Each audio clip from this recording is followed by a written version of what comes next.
Bom, boa tarde, pessoal. Meu nome é Felipe Cerbaro e eu vou ajudar o Chico a passar algumas monitorias de fisiologia cardiovascular para vocês, tá bom? Então hoje a gente vai falar sobre função vascular e microcirculação, que são conteúdos que são dados em duas aulas separadas, mas como são conteúdos bem complementares e relativamente tranquilos de entender, dá para botar os dois juntos sem problema nenhum. De antemão eu já peço desculpas se eu me atrapalhar um pouquinho, eu não estou muito acostumado com essa dinâmica, e inclusive eu estou me sentindo até um pouco esquizofrênico por estar falando sozinho em casa, mas é isso aí. Caso depois da monitoria ficar ainda alguma dúvida, vocês podem vir falar comigo, podem falar com o Chico, não tem problema nenhum, a gente está aqui unicamente para ajudar vocês, tá bom? Então, qualquer coisa, venham falar com nós. Então, antes de começar, já se inscreve no canal aí, que eu e o Chico estamos rumo a 10 inscritos. Então, antes de começar o conteúdo propriamente dito, eu só quero lembrar um ponto que é bem importante a gente ter em mente. A função da circulação é suprir a necessidade dos tecidos corporais, tanto com nutrientes, hormônios, quanto até mesmo na drenagem da retirada de produtos do metabolismo. Beleza? E como a função do sangue é suprir a necessidade do tecido, a quantidade de sangue que cada tecido vai receber é condizente com a necessidade que esse tecido precisa, a necessidade desse tecido de sangue, beleza? Então, se tu tem mais demanda em uma parte do corpo e menos em outra, esse sangue é direcionado para onde precisa mais, tranquilo? Esse aí é o principal motivo que tu sente aquela dorzinha do lado esquerdo da barriga quando tu vai correr depois de comer, por exemplo. Porque tu precisa de sangue nas pernas e tu acaba tirando sangue do teu trato gastrointestinal. Isso acaba levando a aquela dor que tu sente quando tu corre. Beleza? Essa circulação ela é dividida em dois componentes: circulação sistêmica e circulação pulmonar. Circulação sistêmica, ou grande circulação, leva sangue para o corpo, enquanto a pequena circulação, ou circulação pulmonar, leva o sangue para o pulmão para fazer a hematose. O pulmão também recebe sangue da circulação sistêmica para ele mesmo se nutrir. Tá? A pequena circulação que eu digo é a circulação que leva o sangue para a hematose, que vai pelas artérias pulmonares, que vão fazer aquela troca de oxigênio e gás carbônico nos alvéolos. Porque o pulmão também recebe o sangue da circulação sistêmica pelas artérias intercostais, enfim, para fazer a sua própria vascularização. Beleza? Então, circulação sistêmica, sangue para o corpo; circulação pulmonar, sangue para o pulmão para fazer a hematose. Beleza? E quais são os componentes dessa circulação? Bom, começando pelas artérias, então, são os primeiros ramos que saem do coração e levam o sangue sobre altíssima pressão e altíssima velocidade para os tecidos periféricos. Como o sangue está com uma pressão muito intensa, esses vasos têm que ter uma parede muscular bem mais grossa, justamente para conseguir manter essa pressão ali dentro. Beleza? Conforme essas artérias vão se ramificando, elas vão ficando menores, elas passam a ser chamadas de arteríolas. Tranquilo? E a camada muscular da arteríola é de extrema importância porque é ela que vai definir a quantidade de fluxo que vai chegar nos tecidos vascularizados por elas. Beleza? São elas que se dilatam ou se contraem dependendo da necessidade tecidual de sangue. E isso eu vou abordar com muito mais profundidade na parte de microcirculação. Tá?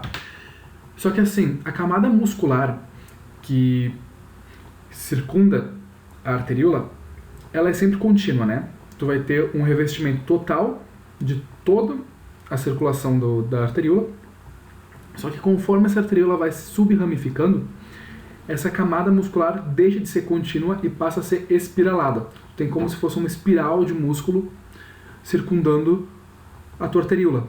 E quando isso acontece, ela deixa de ser chamada de arteríola e passa a ser chamada de meta-arteríola, que é a parte final da arteríola. Tranquilo? Então, após essas meta-arteríolas, tu tem umas novas ramificações que vão ficando cada vez menores e vai ter um momento que tu vai ter uma única camada de células formando o vaso.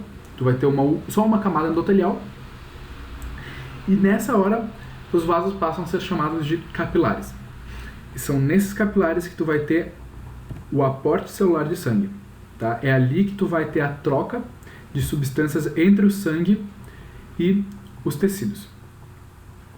Beleza? Então tu vai ter essa irrigação no leito arterial, capilar, e depois tu vai ter a volta desse sangue no leito venoso capilar. E conforme esses capilares venosos vão se anastomosando, eles vão se juntando, formando vênulas, que posteriormente também vão se anastomosando, formando as veias. As veias, elas têm uma parede muito mais fina do que as artérias.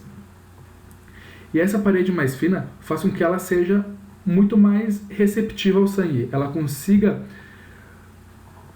guardar mais sangue dentro dela. Porque como ela é mais fina, ela é mais elástica. Então ela consegue distender mais com esse sangue. Então ela tem uma alta complacência. E as veias, elas servem como reservatórios de sangue extra. Tu não precisa de todo o teu sangue na circulação quando tu tá, por exemplo, em repouso. Mas quando tu começa a correr, tu precisa que mais sangue seja oxigenado para mais sangue chegar nos teus músculos, por exemplo.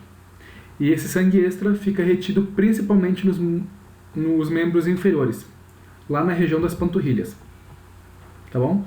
Então, quando tu tá em repouso, tu tem muito sangue represado lá embaixo, nas tuas panturrilhas, e quando tu começa a se exercitar, o gastrocnêmio, o sóleo, os músculos ali da panturrilha começam a contrair e começam a bombear esse sangue de volta do retorno venoso, chegando posteriormente no coração. E como vocês vão ver na aula de mecânica cardíaca, quanto mais sangue volta no retorno venoso, quanto mais sangue o coração recebe, mais sangue ele ejeta, né? Mecanismo de Frank-Starling. Então, mais sangue o coração vai bombear para o pulmão para ser oxigenado, mais sangue vai voltar para o coração e vai conseguir ser enviado na circulação sistêmica. Beleza? Então, as veias, elas servem como reservatório de sangue. Tá bom? Nesse slide, ali no canto direito, vocês conseguem ver a diferença na espessura das camadas de cada um dos componentes da circulação. Ali na veia, como eu falei, a camada muscular é muito mais fina. Então a veia, ela se torna muito mais molenga, digamos assim. Então ela consegue armazenar muito mais sangue. Por isso ela serve como um reservatório. Até se vocês olharem ali na imagem da esquerda, vocês veem que dos 84% do sangue que está na circulação sistêmica, 64% dele está na parte venosa. Então praticamente 1/3 de toda a circulação está nas veias, de todo o sangue, certo? Já se vocês olharem para a artéria, vocês veem que a camada muscular é muito mais grossa, justamente porque a pressão que o sangue se encontra ali dentro tá muito maior. O sangue está fazendo muito mais pressão na parede desses vasos. Por isso eles têm uma camada muscular maior. Já do lado, vocês veem ali no capilar, vocês estão vendo que só tem uma camada de célula formando esse vaso. Uma camada endotelial única. Beleza? E além de ser uma camada endotelial, essa camada possui vários poros na sua composição. Vários buracos que vai ser por onde algumas substâncias vão passar na hora de fazer a troca de nutrientes para o tecido. Tranquilo? Uma outra informação que eu acho importante vocês saberem é aquela tabela ali em cima. Ó. É importante vocês saberem que a velocidade do fluxo ela vai ser maior quanto menor for a área de secção transversa daquele componente. Olha só, eu falei do componente, não do vaso em específico, beleza? Porque quando eu falo do capilar, a área de secção do capilar é a área de secção de todos os capilares do teu corpo, não de um capilar único, beleza? Então, ó, vocês podem ver que a área de secção de todos os capilares ela é muito grande. A área de secção ali é 2.500 cm². Por isso, a velocidade que o sangue vai passar por esses capilares é muito menor. Em compensação, na aorta, a área de secção da aorta é 2,5 cm². Por isso, a velocidade vai ser muito maior. Beleza? Esse conceito é importante vocês fixarem. Tem 3 princípios da circulação que vocês precisam entender. Tá? O primeiro, vocês já entenderam, né? Que é o fluxo varia conforme a necessidade de cada tecido. O segundo tópico é meio que um complemento à primeira. Por quê? Se tu somar a necessidade de todos os tecidos, tu vai ter o quanto o coração precisa bombear. Por exemplo, se tu precisar de muito sangue num canto, um pouco sangue no outro e um médio sangue no outro, se tu somar a quantidade de sangue desses 3 pontos, tu vai ter o quanto o coração precisa bombear pro total. Beleza? Então, o débito cardíaco é controlado pela soma de todos os fluxos teciduais. Ok? O terceiro ponto, ele tem uma interpretação um pouco mais chatinha, porque a regulação da pressão, ela não depende do fluxo ou do débito, mas ela pode ser alterada pelo fluxo e pelo débito. Olha só, quem controla a pressão arterial é o sistema renina-angiotensina e os barorreceptores e quimiorreceptores que tu tem no teu arco carotídeo, no teu arco aórtico e no teu seio carotídeo. Tá? Isso aí vai ser discutido na parte de regulação da pressão. Mas, o que vocês têm que ter em mente? Essas duas entidades regulam a pressão, beleza? Mas se tu tiver, por algum motivo, um aumento de fluxo ou um aumento de débito, isso vai acabar aumentando a tua pressão também. Só que não é o centro regulador da pressão que faz isso. Tá? O centro regulador da pressão é independente. Ele age sozinho. Mas essas outras entidades podem alterar a pressão. Beleza? É isso que vocês têm que ter em mente. A pressão pode ser alterada pelo débito e pode ser alterada pelo fluxo. Mas quem regula ela não é nenhum desses dois. É um sistema separado. Ok? Agora a gente vai falar de 3 entidades que vocês têm que entender o conceito. Ok? São elas o fluxo, a pressão e a resistência. A gente vai abordar cada um deles de uma maneira separada agora. E essas 3 entidades, elas vão se correlacionar de uma maneira muito importante. Porque o fluxo, ele vai depender dos outros 2 fatores. Vai depender da variação de pressão e vai depender da resistência a esse fluxo. Beleza? Vamos abordar cada um deles separados. Primeiro, o fluxo nada mais é do que a quantidade de sangue que passa num determinado ponto da circulação num determinado período de tempo. Isso aí é bem tranquilo, né? Então, e a variação de pressão vai ser justamente o que vai fazer esse sangue fluir. Vai fazer esse movimento ocorrer. Porque, lembra da hidrostática, lá em física? A variação de pressão de um canto para o outro faz o líquido correr. Então, o líquido vai de um lugar com mais pressão para um lugar com menos pressão. E quanto maior for essa variação, mais forte o sangue vai se movimentar. Ok? Por outro ponto, a resistência, a resistência é o fluxo. Tipo, não tem como eu explicar muito melhor do que isso. E essa resistência, ela vai se dar principalmente pelo diâmetro do vaso. Ok? Quanto maior for o diâmetro, mais fácil vai ser o sangue passar. Consequentemente, menor vai ser a resistência. Beleza? E vice-versa. Quanto mais vasoconstrito aquela região tiver, mais resistente ao fluxo vai ser. Ok? O fluxo, ele pode se dar de 2 maneiras. Ele pode ser um fluxo laminar ou ele pode ser um fluxo turbulento. Beleza? O que vai definir qual deles que vai ocorrer? É principalmente o cenário que esse vaso se encontra. Se tu tiver um vaso reto sem nenhum obstáculo, tu vai ter um fluxo estável, um fluxo laminar, em que todas as camadas vão correr na mesma direção e no mesmo sentido. Beleza? Quando tem esse fluxo, tu pode ver ele na imagem, tu tem um perfil parabólico, porque o centro ele tem menos atrito. A periferia desse sangue está mais em contato com o vaso, então tu tem um leve atrito ali que vai desacelerar um pouquinho. Tá? Mas isso não é muito importante. Só vocês saberem que no fluxo laminar, tu tem um fluxo estável, tu não tem nenhum obstáculo e o sangue consegue correr normalmente. Por outro lado, se tu tiver um obstáculo, uma curva fechada, uma superfície áspera, uma bifurcação, uma placa de colesterol, esse sangue ele não vai conseguir seguir de uma maneira ordenada. Ele acaba se desorientando e fluindo em todas as direções e se misturando, tá? Vira uma bagunça.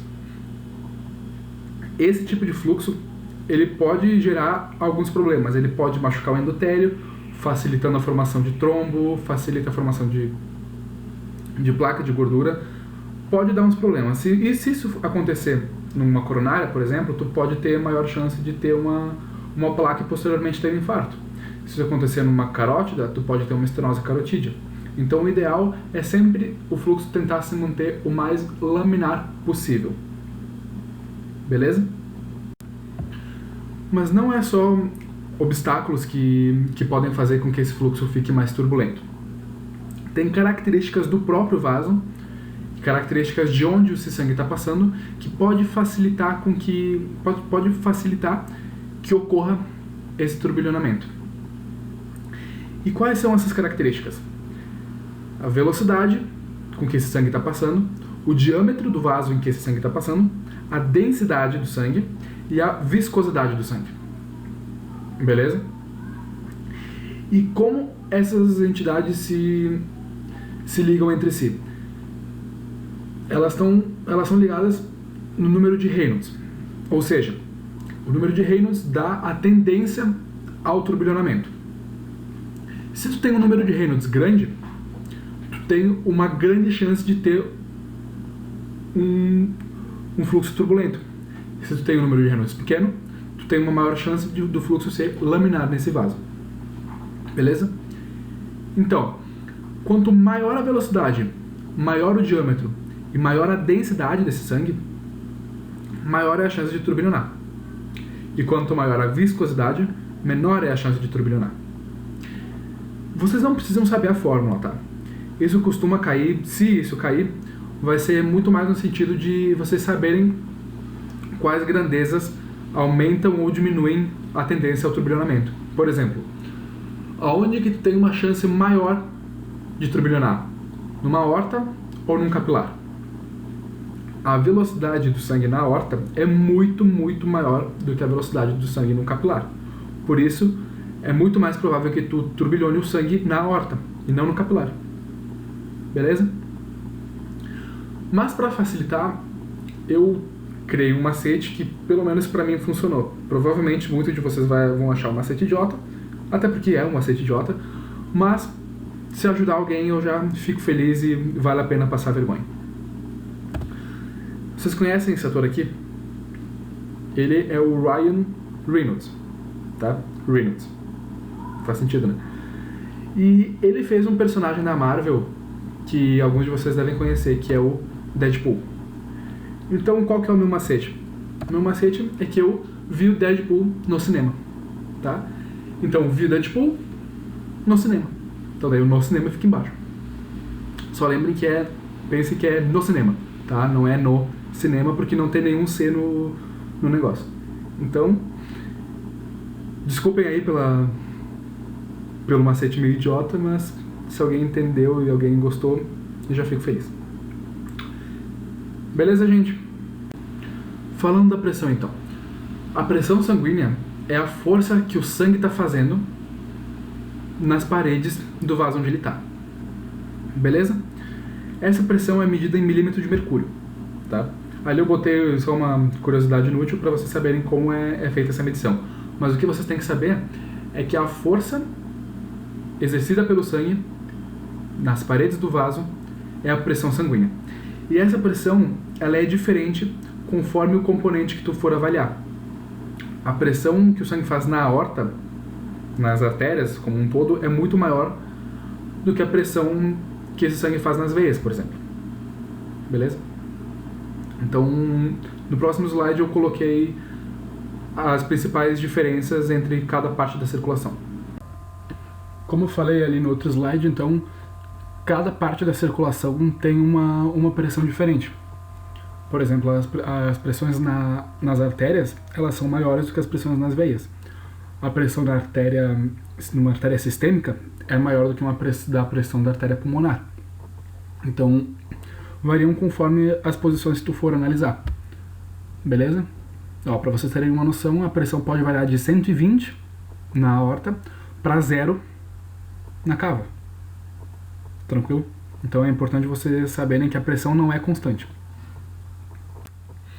Então essa pressão sanguínea, ela pode ser influenciada por 3 entidades.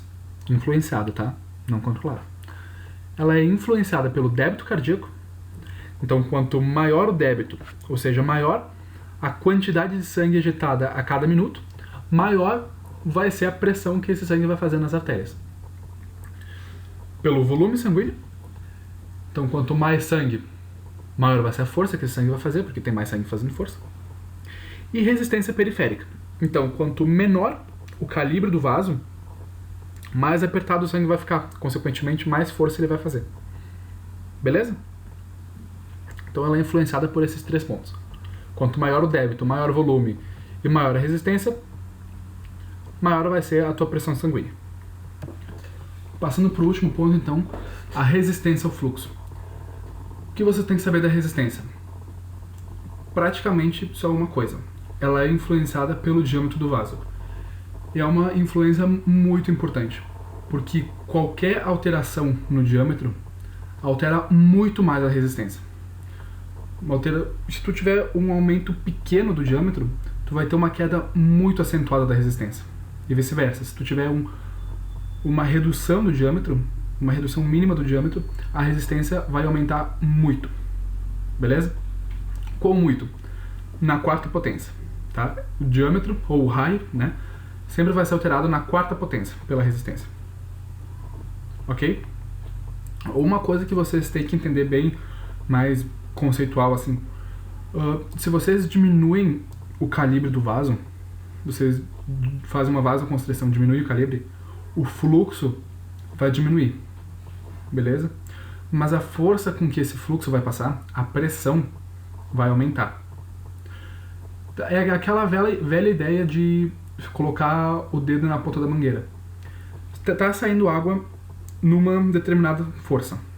Se vocês colocam o dedo na frente, o jato de água vai muito mais longe, porque a força que a água está fazendo vai ser muito maior. Porém, a quantidade de água que está saindo diminuiu.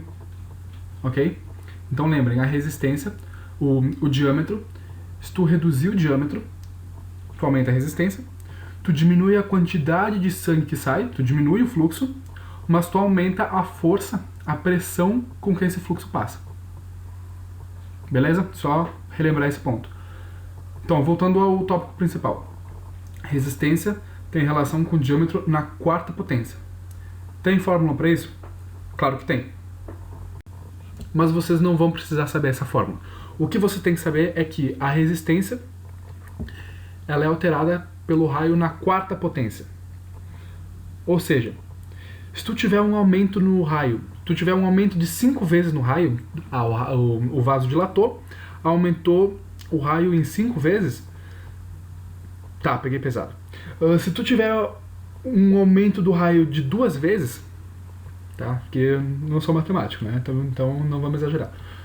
Se tu tiver um aumento do raio em 2 vezes, se tu tiver uma dilatação que dobre o raio, o fluxo vai aumentar em 16 vezes. Porque a resistência vai cair 16 vezes. Beleza? Porque 2 na 4 daí é 16. Então, o dobro do raio diminui a resistência 16 vezes. Consequentemente, se tu tiver uma vasoconstrição, tu diminui esse raio em 2 vezes, se tu tiver metade do espaço que tinha antes, tu vai ter uma resistência 16 vezes maior ao fluxo sanguíneo. Beleza? Então, da parte de função vascular, era isso. Agora, então, passando para microcirculação. Isso vai ser dado em outra aula pela Olga, então, se vocês quiserem parar, fiquem bem à vontade, tá? Mas quem tiver louco por conhecimento, quiser continuar, vamos lá. A microcirculação é o local onde ocorre a troca de nutrientes entre o sangue e os tecidos. Beleza? Essa microcirculação compõe principalmente meta-arteríolas e capilares. Conforme as arteríolas vão se ramificando, na parte terminal dessas arteríolas, a camada muscular que envolve elas, ela deixa de ser contínua e passa a ser espiralada. Ela circunda o vaso de uma maneira espiralar. Esse vaso, então, deixa de ser chamado de arteríola e passa a ser chamada de meta-arteríola. Ali nessa metatríola, tu vai ter um esfíncter que se chama esfíncter pré-capilar, que é ele que vai controlar a entrada de sangue nesses capilares, beleza? Ele garante com que a entrada pulsátil do sangue, garante essa entrada pulsátil para que a maior parte dos nutrientes que esse sangue esteja trazendo seja devidamente captada, porque se esse sangue passar muito rápido, não dá tempo de captar tudo que seria necessário. Mas sem dúvida nenhuma, o carro-chefe da microcirculação é o capilar. O capilar, então, ele é a parte mais terminal da circulação, a parte mais ramificada, e são vasos extremamente pequenos, extremamente finos. Tá? Esses vasos só têm uma camada de endotélio, só tem uma camada de revestimento, então ele é formado só por uma camada de célula, e essa camada tem buracos na sua composição, que são os poros capilares. Tá? Esses poros variam de tamanho conforme o local desse capilar. Se tu pegar um capilar cerebral, por exemplo, tu tem um poro muito pequeno. Já se tu pegar um capilar renal, um capilar hepático, tu vai ter poros muito maiores. Tá? Então depende, o local que esse capilar tá, vai variar o tamanho desse poro. Beleza? Esse poro é muito importante para passar algumas substâncias. Antes de seguir na explicação, eu só quero relembrar vocês de um nome que vocês provavelmente devem ter ouvido no primeiro semestre lá na histologia, que é o interstício, ou líquido intersticial. Esse líquido nada mais é do que uma substância que está presente entre as células. Tá? É uma substância que é feita praticamente de colágeno e glicoproteínas que fazem a ligação entre as células do teu corpo. As células não são grudadas umas nas outras, elas são intercaladas com esse espaço, esse líquido entre elas, beleza? E é muito importante vocês conhecerem esse interstício, porque é através dele que as substâncias vão ser passadas do capilar para o tecido. Tu não vai passar direto do capilar para o tecido, tu passa do capilar pro interstício, e do interstício o tecido vai captar o que ele precisa, beleza? É muito importante vocês terem isso em mente. E como é que essas substâncias se difundem entre o sangue e o interstício? Bom, isso vai depender do tipo de substância que está passando. Se for uma substância lipossolúvel, como é o caso do oxigênio, do gás carbônico, elas não precisam passar pelos poros, elas passam diretamente pelo endotélio capilar, passam diretamente pela célula. Mas se tiver substâncias hidrossolúveis, como a água, alguns íons, sódio, potássio, cálcio, ou glicose, tu precisa passar pelos poros. Beleza? Qual é o mecanismo mais rápido? Diretamente pelo endotélio, beleza? É um mecanismo muito mais rápido e muito mais eficaz. Mas ele só é possível quando tu tiver substâncias lipossolúveis. Mas graças a esses poros, além das substâncias que precisam passar, dos nutrientes, tu pode ter uma difusão de líquido. E esse líquido pode ocorrer tanto do capilar para o interstício, quanto do interstício para o capilar. Tá? Esse líquido ele pode correr para qualquer um dos dois lados. Então aqui nesse esqueminha eu botei um capilar, que é essa parte mais rosa, o interstício, que é a parte ali de baixo, e essas bolotas amarelas aí, esses negocinhos amarelos que são proteínas, tá? Então, esse movimento de líquido ele é controlado por 4 entidades, por 4 pressões diferentes. A pressão capilar, que é a pressão que o líquido faz dentro do vaso, a pressão do líquido intersticial, que é a pressão que o líquido faz ali no interstício, a pressão coloidosmótica do plasma, que é a pressão que a proteína plasmática faz, e a pressão coloidosmótica do líquido intersticial, que é a pressão que a proteína do interstício faz. Beleza? Essas 4 forças elas vão agir para determinar se o líquido vai ser absorvido para dentro do capilar ou ele vai vazar para fora do capilar. Tá? Gente, assim, isso aqui é muito importante vocês entenderem, tá? Porque tem muitas doenças que vão ter os seus sinais e sintomas baseados nisso aqui, tá? Eu não tinha essa visão no segundo semestre, mas conforme vocês vão passando nas clínicas, vocês vão vendo que muitas doenças hepáticas, renais, cardíacas vão alterar essas forças de Starling e vão causar muitos sinais e sintomas que são muito importantes para a identificação dessas doenças. Beleza? Então, tentem entender bem isso aqui. Tá bom? E como é que essas pressões vão agir na definição do caminho que esse líquido vai fazer? Bom, a pressão do líquido, tanto a pressão hidrostática capilar quanto a pressão do líquido intersticial, vão fazer força para fora de onde elas estão. Beleza? Pensem assim, pressão hidrostática é pressão de líquido, pensem em pressão de água, tá? Se vocês têm uma mangueira e vocês furam a mangueira, a água de dentro da mangueira vai para fora? Ou esse furo suga as coisas para dentro da mangueira? Não, né? A água vaza. Porque a água sempre faz força para fora de onde ela tá. Ela tá na mangueira, mas ela não quer estar lá, ela quer sair. Beleza? Então a pressão hidrostática capilar vai fazer força para fora do vaso. E a pressão do líquido intersticial vai fazer força para dentro do vaso, vai empurrar o líquido para dentro do vaso. Beleza, gente? Já a pressão coloidosmótica do plasma e do líquido intersticial, a pressão coloidosmótica é dada pelas proteínas, principalmente a albumina, tá? E vocês têm que pensar nessas proteínas como minúsculas esponjas, ok? Ou seja, essas proteínas vão sugar a água, vão levar a água para onde elas estão. Então, a pressão coloidosmótica do plasma vai absorver o líquido para dentro do vaso. E a pressão coloidosmótica do interstício vai forçar o fluido para fora do vaso. Ok? Vocês vão ter essas 4 forças que vão agir ali na microcirculação. Umas vão empurrar e outras vão puxar o líquido. Beleza? Pensem sempre nisso como um cabo de guerra. Vocês vão ter as forças que levam para fora do vaso, que no caso é a pressão hidrostática capilar e a pressão coloidosmótica do líquido intersticial, e vocês vão ter forças que empurram o fluido para dentro do capilar. De novo, pressão do líquido intersticial e pressão coloidosmótica do plasma. Beleza? Essas duas forças vão agir e quem ganhar vai decidir para onde esse fluxo vai. Se a força que empurra para dentro for superior à força que empurra para fora, o líquido vai ser absorvido pelo capilar. Entenderam a ideia? Beleza. Só que assim, um detalhe importante.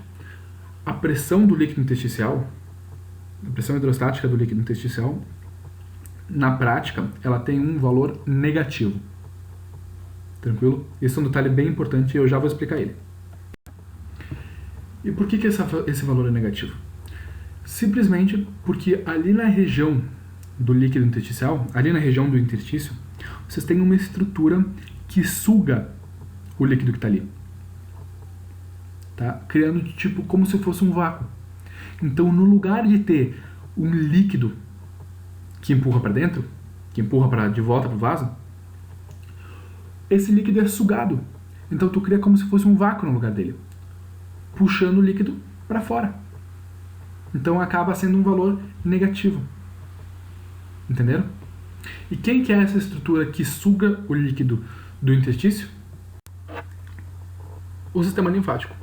Então, o sistema linfático ele vai absorver o líquido que está ali fora. Gostaram dessa animação, né? Vocês não fazem ideia quanto tempo eu demorei para fazer esse negócio, cara. O Chico, olha só, o Chico ele pode ter habilidade com violão e ele pode ter a voz do próprio Jesus Cristo. Mas o que eu tenho? A animação de slide. Tá. Então, entenderam isso aqui? O sistema linfático ele vai absorver o líquido que está ali. Então, conforme ele vai absorvendo, vocês vão ter a formação de um vácuo, entre aspas, ali. Por isso que esse valor é negativo. Porque no lugar dele empurrar líquido para dentro do plasma, para dentro do capilar, ele vai puxar o líquido para fora porque, na verdade, esse líquido já está sendo absorvido pelo sistema linfático. Beleza? Porque a gente costuma pensar no sistema capilar dessa maneira. Só que, na verdade, como a gente tem que ver, é assim. vasos linfáticos permeando toda a nossa rede capilar e absorvendo todo o líquido que está ali no interstício. Então, como eu falei antes, essas 4 forças que vão agir, elas vão estar num constante cabo de guerra. Vocês vão ter forças que empurram para dentro e forças que puxam para fora. E como vocês vão saber para onde o líquido vai? Se ele volta para o capilar ou se ele sai para o interstício? Vocês vão ver quem ganha esse cabo de guerra.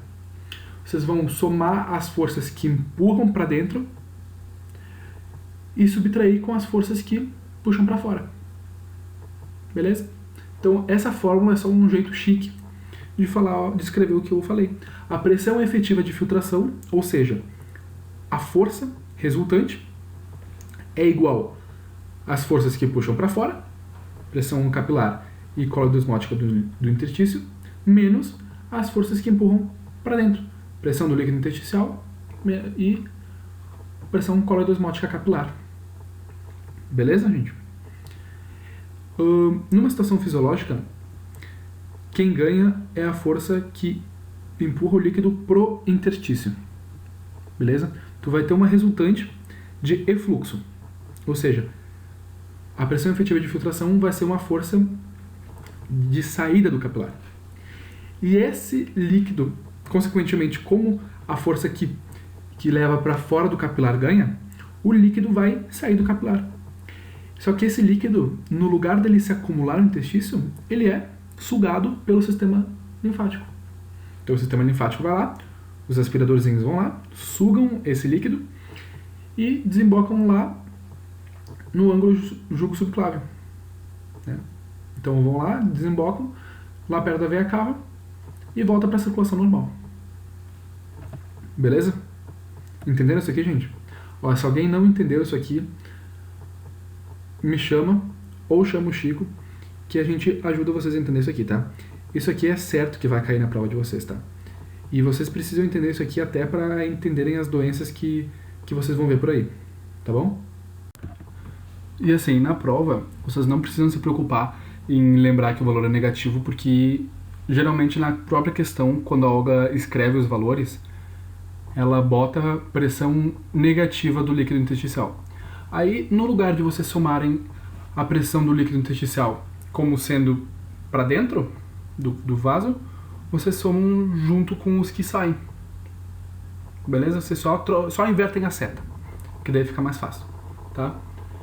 Isso aí certamente vai cair na prova, pelo menos em todas até agora caíram.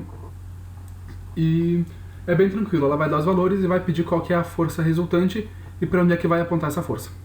Tá? Então é uma questão, se vocês entenderem o conceito, é uma questão bem tranquila de resolver. Só para exemplificar melhor como que vocês podem ver isso na prática clínica, vou pegar, por exemplo, a doença renal. Tá? Eu não sei se vocês já viram ou conhecem alguém que tem falência renal e está em diálise, mas muitos desses pacientes eles costumam ser bem inchados. Eles têm os olhos inchados ali na região das pálpebras, as bochechas inchadas, a barriga, as pernas. E por que isso acontece? Numa doença renal crônica, uma falência renal importante, o rim ele acaba perdendo a capacidade de filtrar as proteínas. Então, lá no glomérulo renal, tu acaba perdendo muita proteína. Isso vai levar a uma perda urinária de proteína muito grande. Então, a proteína que deveria estar no teu sangue, no teu capilar, não está mais lá, porque tu perdeu pela urina. Consequentemente, se tu não tem mais proteína no teu capilar, tu não tem mais a pressão coloidosmótica do plasma. Então tu acaba perdendo uma das forças que puxam o líquido para dentro do vaso, que mantém o líquido dentro do vaso. Consequentemente, muito mais líquido vai ser extravasado do capilar para dentro do espaço extracelular. E vai chegar um momento que o tecido linfático não vai mais conseguir absorver. Ele está na sua capacidade máxima. Então esse líquido vai acabar sendo acumulado nessa região. E líquido acumulado no interstício leva a edema, leva a inchaço. Isso aí é a retenção de líquido. Tu fica com o líquido retido ali e tu fica mais inchado. Entendem? Por isso que é importante vocês conhecerem as 4 forças de Starling.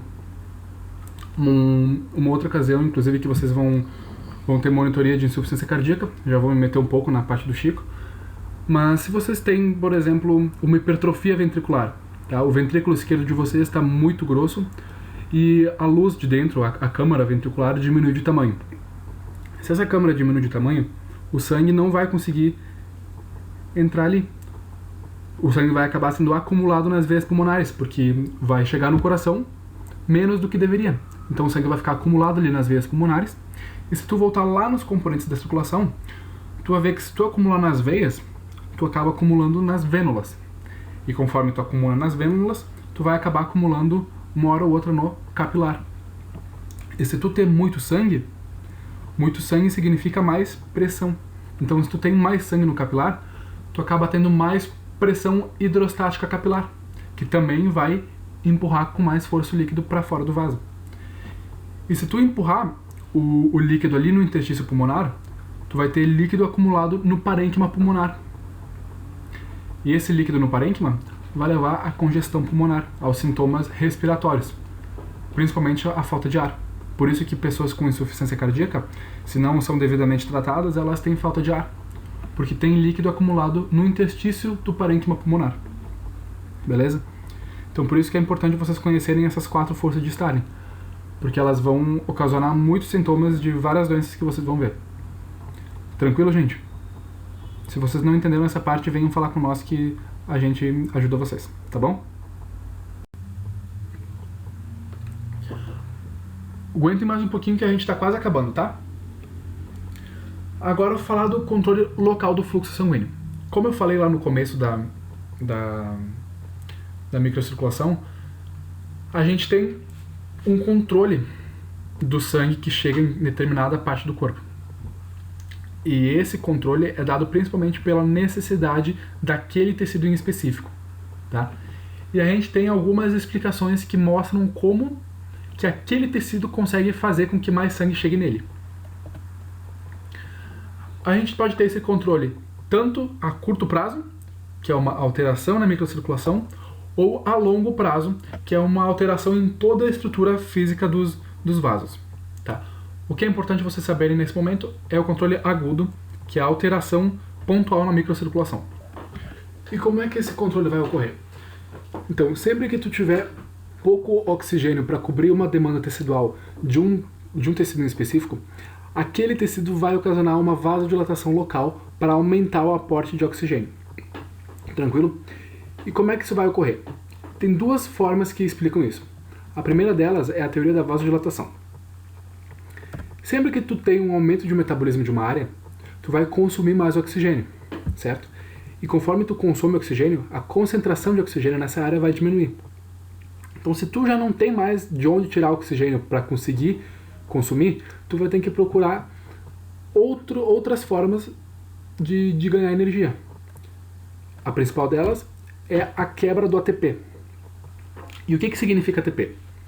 ATP é adenosina trifosfato, certo? É uma molécula de adenosina ligada a 3 moléculas de fosfato. E para tu conseguir energia, tu quebra essas moléculas, essas ligações, e adquire energia. Só que conforme tu quebra essas moléculas, tu acaba resultando com o quê? Adenosina. Então, a quebra do ATP leva à liberação de adenosina. E a adenosina é uma potente substância vasodilatadora. Então, essa é uma das explicações. Um aumento do metabolismo leva a um aumento de degradação do ATP, com liberação de adenosina, que leva à vasodilatação. Outra explicação que fala do porquê que ocorre essa vasodilatação pontual é a teoria da falta de oxigênio. Ela começa do mesmo jeito da outra. Um aumento do metabolismo leva a uma diminuição da concentração local de oxigênio. Só que, além do próprio tecido, quem que precisa de oxigênio para funcionar? O vaso sanguíneo. Porque o vaso sanguíneo também tem células que precisam de oxigênio. E as células musculares desse vaso, se elas não têm mais oxigênio, elas não conseguem mais ficar contraídas. Então elas acabam relaxando e, por via indireta, levando a uma vasodilatação mecânica. E aqui eu coloquei 2 exemplos especiais de controle local do fluxo sanguíneo. A hiperemia ativa e a hiperemia reativa. A hiperemia ativa foi aquilo que eu expliquei agora. Aumento do fluxo local por aumento do metabolismo. Já a hiperemia reativa, ela é uma resposta a um período de vasoconstrição. Beleza? Então, pensem assim, se vocês fecharem com força, se vocês apertarem com força o punho de vocês, a mão de vocês começa a ficar mais branca, porque vocês apertaram as artérias, vocês ocluíram as artérias que levam o sangue para a mão de vocês, consequentemente a mão começa a ficar isquêmica, tá? O tecido da mão de vocês começa a liberar adenosina, porque está faltando oxigênio, e começa a fazer vasodilatação, porque esses vasos não têm mais oxigênio para se manter contraídos. Então, no momento que vocês tiram esse impedimento ao fluxo, no momento que vocês soltam a mão de vocês, o sangue vai com muito mais intensidade para a mão de vocês. Porque, além de não ter mais a obstrução, ele está vasodilatado e com substâncias vasodilatadoras agindo ali ainda. Então tu vai ter um aumento muito maior de fluxo do que tinha antes de vocês fazerem essa constrição. Beleza? Essa é a hiperemia reativa. Tranquilo? E também tem teorias que explicam como o fluxo volta ao normal depois que cessou esse período de mais alto metabolismo. Uma dessas teorias é exatamente o oposto da teoria da falta de oxigênio. Quando tu já não está mais com um metabolismo tão grande e tu já não precisa mais de tanto fluxo, tu fica com um excesso ali de oxigênio, porque tu não está mais captando tanto, e esse excesso é captado pelas células musculares do vaso, então fazendo com que o vaso se contraia, diminuindo a luz dele, fazendo com que chegue menos sangue, voltando o fluxo então para um valor normal. Beleza? Já a outra teoria, a teoria miogênica, fala que quando tu estira muito esses vasos para aumentar o fluxo, esses vasos percebem que eles estão estirados e, como resposta, eles contraem de volta tentando manter a posição original. Então tu vai ter o estiramento com esse aumento de fluxo, e quando já não tem mais as substâncias vasodilatadoras para competir com essa tentativa de volta do tecido muscular liso, quando já não tem mais essa competição, eles conseguem contrair e voltar para a posição original, diminuindo também o fluxo para o valor normal, quando não tem mais essa necessidade de fluxo aumentado. Só para não deixar vocês sem saberem, então eu vou fazer uma breve pincelada do controle a longo prazo.